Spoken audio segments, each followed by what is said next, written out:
Hey guys, and welcome back to our channel. Today's video is going to be all about the top recommended places to visit in Portland, Oregon. Oregon is supposed to be one of the weirdest and also one of the most beautiful states in the United States. And this itinerary is going to help you to plan a perfect long weekend in Portland. So what are we waiting for? Let's jump right in.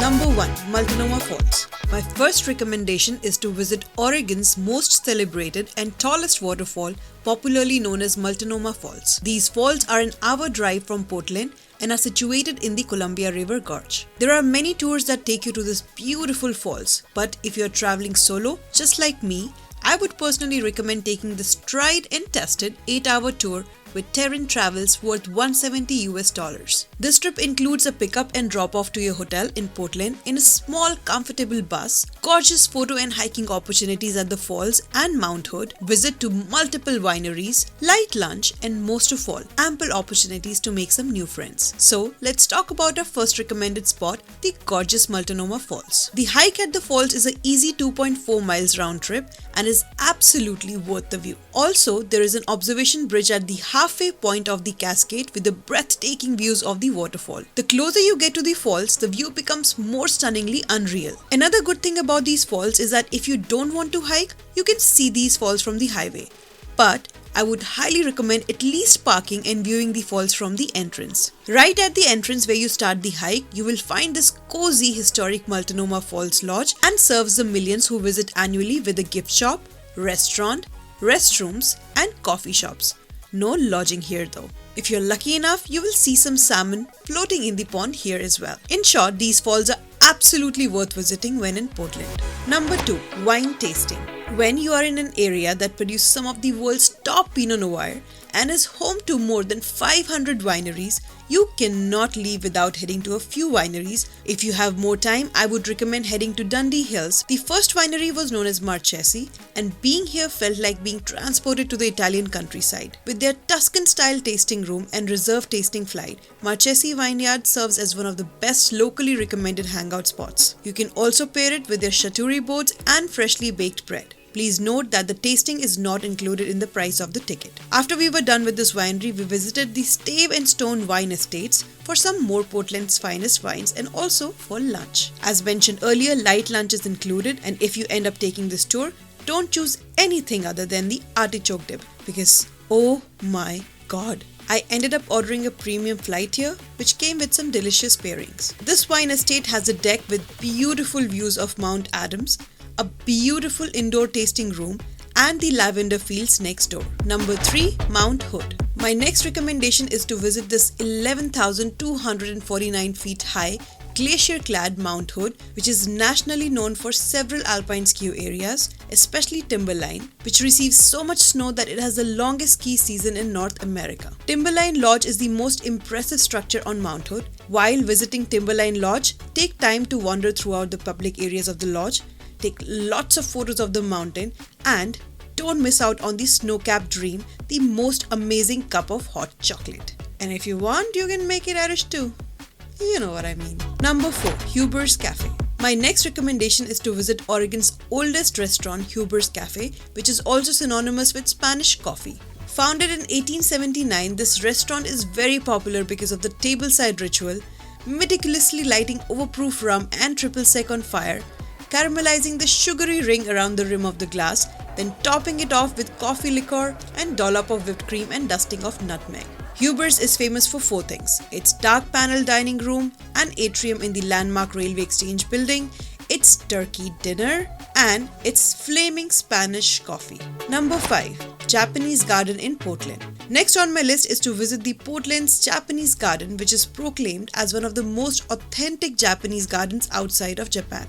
Tucked into the scenic Westvales of Portland above Washington Park and near the International Rose Test Garden, the Portland Japanese Garden is a haven for meticulously maintained, tranquil beauty. This 5.5-acre space includes an authentic Japanese tea house where you will find a short yet authentic Japanese tea menu. It's not very expensive, so I'll recommend trying one of their teas for a unique experience. Trust me, you don't want to miss that out. This garden consists of intimate walkways and surpassed view of Mount Hood and free guided tours. The tours are very detailed, so if you're interested to know the history of the garden, you might want to attend one. The Portland Japanese Gardens terrain is carefully maintained, finding a gorgeous balance between nature and design. Although it's located in the heart of the city, this garden offers visitors a quiet place to find peace and serenity. If I lived in Portland, this would definitely be one of my go-to spots to escape from the hustle and bustle of the city life and also for enhancing my landscape photography. Number 6. Pavel Bookstore. When in Portland, how can you not visit the world's largest independent bookstore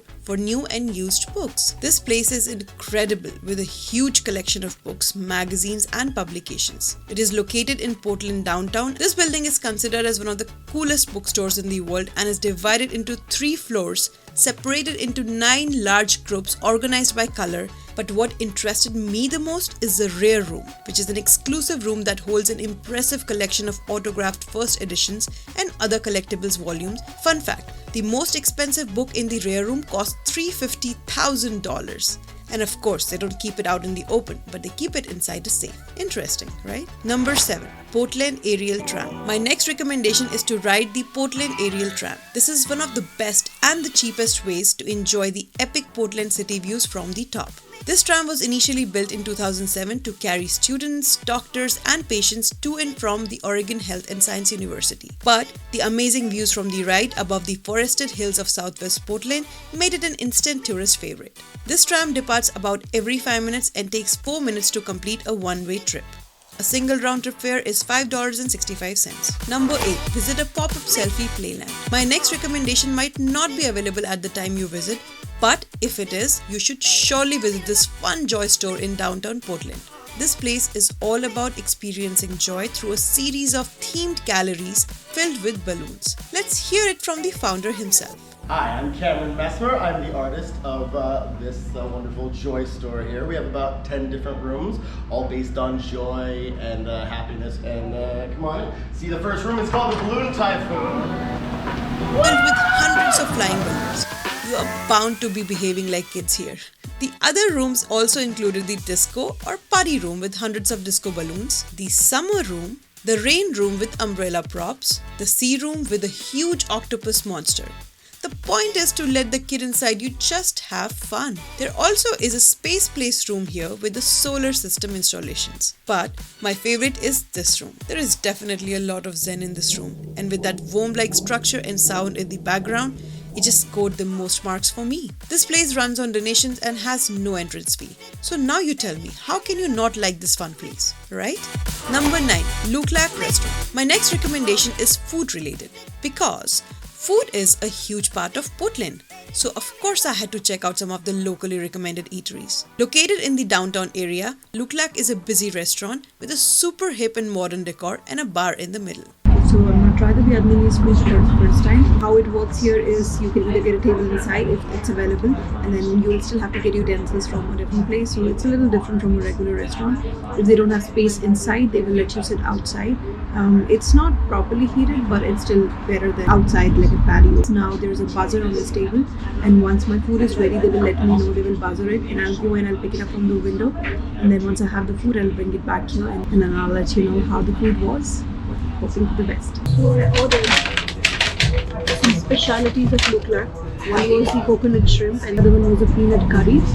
Alright, let's dig in. It smells good. I love the coconut shrimp. So let's dig in and see if the hype is really worth it. It's very good. I chose the spice level 3. It's perfectly good for me, but it might be a little spicy for you, so go low on the spice level if you are coming here, because I think 3 is kind of Indian spicy. Number 10. Food trucks. Now since we are talking about the quirky food-loving Portland, my next recommendation is to try some food cart pods while in Portland, and why not, since Portland was ranked one of the best street food cities in the world by CNN in 2018. Even though there were so many amazing food trucks I ate from in Portland, but one of the most favorite was this yolk colored truck located in Pioneer Courthouse Square, Fried Egg I'm in Love. Catchy name, right? Now, as per me, this place makes Portland's best breakfast sandwiches. Each fried egg sandwich has a punny name and a perfectly cooked egg. While we're at it, let me tell you about another Insta popular eating spot in Portland, the Voodoo Donuts. Long lines, not tasty, but unique and quirky donuts is what you should expect from this place. In fact, when it first opened, they sold donuts glazed with NyQuil, but obviously that didn't last long. It's a fun place to visit while in Portland, but don't expect taste out of their donuts. If you still have some time left, you could also walk around the downtown or play some mini golf with friends and family. So this was it for this video, guys. Hope this video helped you, and if it did, you know what to do. Do not forget to like this video, and we'll see you in the next one.